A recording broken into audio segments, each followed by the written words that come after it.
الرحمن الرحیم۔ نماز اثر کے بعد مطالعہ کرنا اور تحریری کام کرنا اور سبق یاد کرنا کیسا؟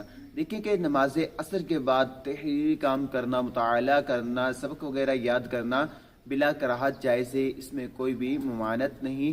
ہاں، حضرت علی مرتضیٰ شیر خدا کرم اللہ وجہہ الکریم ارشاد فرماتے ہیں، اور بعض علماء کرام جیسے کہ امام احمد بن حنبل، امام شافعی رحمۃ اللہ تعالیٰ علیہ ارشاد فرماتے ہیں کہ نماز اثر کے بعد کچھ یاد یا مطالعہ وغیرہ یہ لکھنے کا کام نہیں کرنا چاہیے، کیونکہ اس وقت سورج غروب ہونے کے قریب ہوتا ہے اور روشنی کمزور ہو رہی ہوتی ہے، کم ہو رہی ہوتی ہے، تو جس کے سبب آنکھیں کمزور ہونے کا اندیشہ ہے۔